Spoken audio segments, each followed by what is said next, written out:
Plea to the Foreigner by Ambedkar. 4. I cannot say if the foreigner will be impressed by what has been said in the foregoing section of this chapter. If he is, he will no doubt ask for proof in support of the statement that the Congress isn't fighting for the freedom of the country, is really fighting not to establish democracy, but is planning to resuscitate the ancient Hindu polity of a hereditary governing class ruling a hereditary servile class.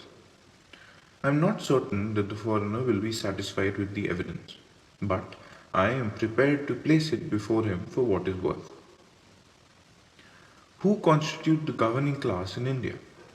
For Indians, such a question is unnecessary, but for the foreigner, it is a necessary preliminary and it must therefore be dealt with.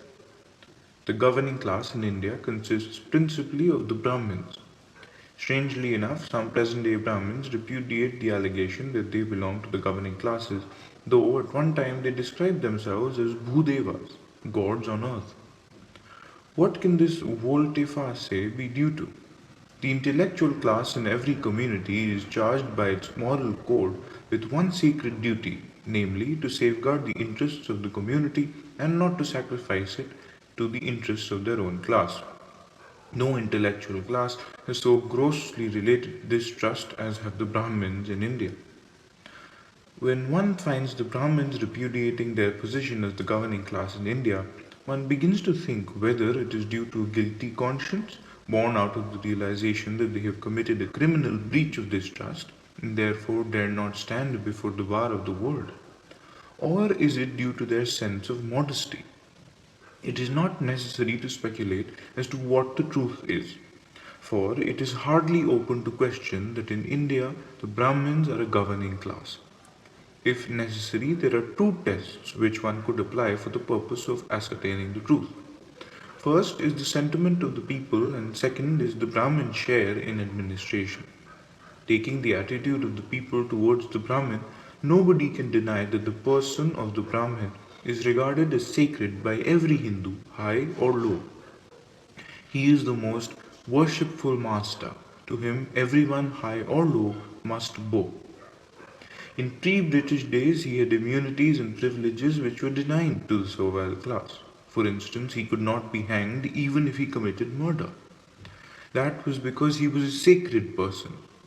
There was a time when no person of the servile class could take his food without drinking the water in which the toes of the Brahmins were washed. Sir P.C. Ray once described how in his childhood rows of children belonging to the servile classes used to stand for hours together in the morning on the roadside in Calcutta with cups of water in their hands waiting for a Brahmin to pass, ready to wash his feet and take the sacred liquid to their parents who would not take their food without having a sip of it first. He was entitled to first fruits. In Malabar, when the Sambadham form of marriage prevails, the servile classes such as the Nayars regard it an honor to have their females kept as mistresses by the Brahmins. Even kings invited Brahmins to deflower their queens on prima notice.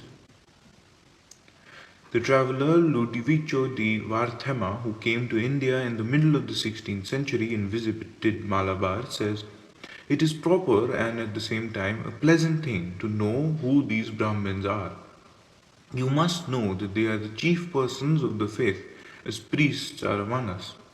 And when the king takes a wife, he selects the most worthy and the most honored of those Brahmins and makes him sleep the first night with his wife, in order that he may deflower her. Do not imagine that the Brahmin goes willingly to perform this operation. The king is obliged to pay him 400 to 500 ducats.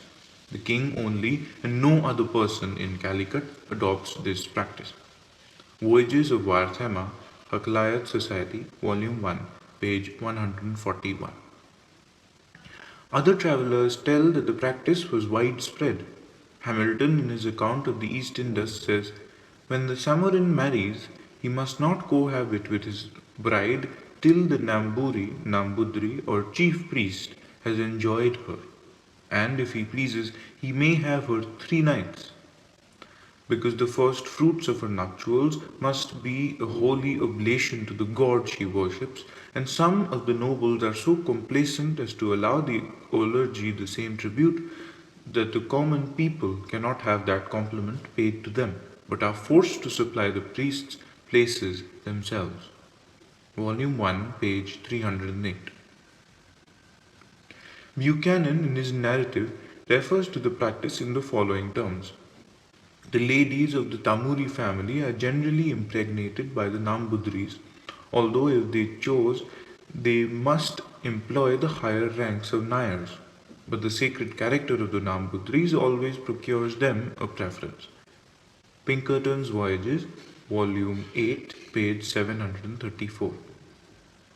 Mr. C. A. Inia, ICS editor of the Gazetteer of Malabar and Angeno, issued under the authority of the government of Madras, says, another institution found amongst the servile classes following the Marukakattayam system, as well as amongst many of those who observe Makkattayam, is that known as Tali tying wedding, which has been described as the most peculiar, distinctive, and unique among Malayali marriage customs.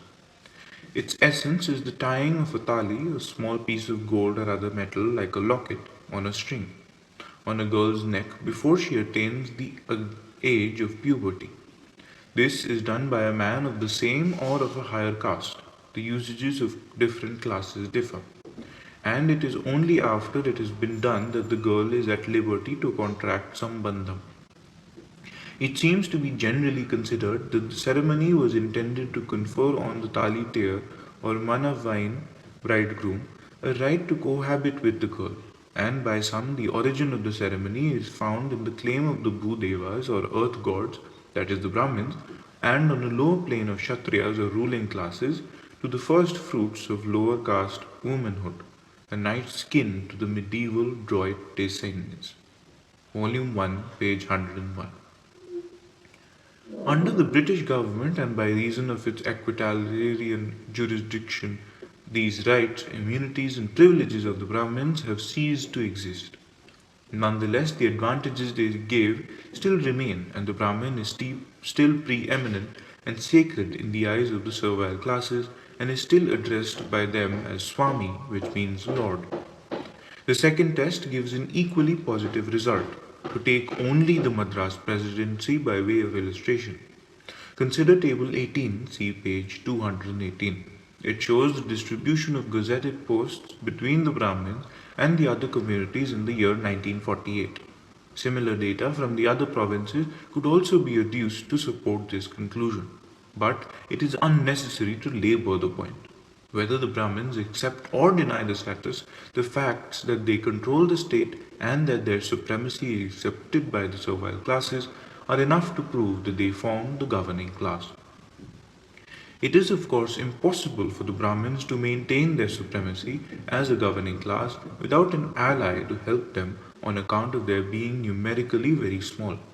Consequently, as history shows, the Brahmins have always had other classes as their allies to whom they were ready to accord the status of a governing class, provided they were prepared to work with them in subordinate cooperation. In ancient and medieval times, they made such an alliance with the Kshatriyas or the warrior class, and the two not merely ruled the masses but ground them down to atoms, pulverized them, so to say. The Brahmin with his pen and the Kshatriya with his sword. At present, the Brahmins have made an alliance with the Vaishya class called Brahmanyas. The shifting of this alliance from the Kshatriya to the Banya is in the chain circumstance quite inevitable. In these days of commerce, money is more important than sword. That is one reason for this change in party alignment. The second reason is the need for money to run the political machine. Money can only come and in fact coming from the Banya. If the Banya is financing the Congress, it is because he has realized, and Mr. Gandhi has taught him, that money invested in politics gives large dividends. Those who have any doubt in the matter might do well to read what Mr. Gandhi told Mr. Louis Fisher on June 6, 1942. In his book A Week with Mr. Gandhi, Mr. Fisher records very revealing answers to some of his most interesting and pertinent questions. Table 18. 1 1. Communities, approximate population on lakhs, percentage of population, number of posts held out of the total number of gazetted posts, which is 2200, percentage of appointments held and non-gazetted posts, which are over rupees 100, total number is 7500, and over rupees 35, total number is 20,782. The above 100 is divided into number held by and percentage of appointments held. Same with above 35. 1. Brahmins nil 3 820 37 3280 43.73 8812 42.4. Christians 24 199 750 10 1.68. Mohammedans 37 7 150 7 497 6.6 1624 7.8. Depressed classes 70 14 25 1.5 39.5 144.6. Non-forward, non-Brahmins, backward classes 113 22 620 27 2543 33.9 8440 40.6. Non-Asiatic and Anglo-Indians nil nil nil nil 372 5 83.4. Other communities nil nil nil nil 19.5 25.1. Mr. Fisher writes, I said I had several questions to ask him, which is Mr. Gandhi, about the Congress party. Very highly placed Britishers, I recalled, told me that Congress was in the hands of big business and that Mr. Gandhi was supported by the Bombay mill owners who gave him as much money as he wanted. What truth is there in these assertions? I asked. Unfortunately, they are true, he declared simply. Congress hasn't enough money to conduct its work. We thought in the beginning to collect 4 annas, about 8 cents, from each member per year and operate on that. But it hasn't worked. What proportion of the Congress budget, I asked, is covered by rich Indians? Practically all of it, he stated. In this ashram, for instance, we could live much more poorly than we do and spend less money. But we do not, and the money comes from our rich friends. Being dependent on his money, it is impossible for the Brahmin to exclude the Baniya from the position of a governing class. In fact, the Brahmins has established not merely a working, but a cordial alliance with the Baniya. The result is that the governing class in India today is a Brahmin Baniya instead of a Brahmin Kshatriya combined as it used to be. Enough has been said to show who constitute the governing class in India. The next inquiry must be directed to find out how the governing class fared in the elections to the provincial legislatures that took place in 1937.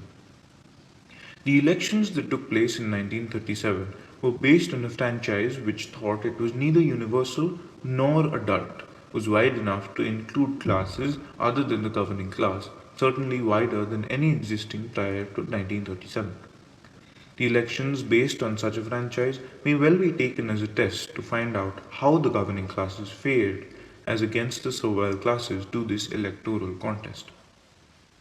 Unfortunately, no Indian publicist has as yet undertaken to compile an Indian counterpart of Dodd's parliamentary manual. Consequently, it is difficult to have precise particulars regarding the caste, occupation, education, and social status of members of the legislature elected on the Congress ticket. The matter is so important that I thought of collecting the necessary information on these points relating to members of the provincial legislatures elected in 1937. I did not succeed in getting precise information about every member. There are many whom I have had to leave as unclassified. But the information I have been able to gather is, I believe, sufficient to warrant our drawing certain definite conclusions.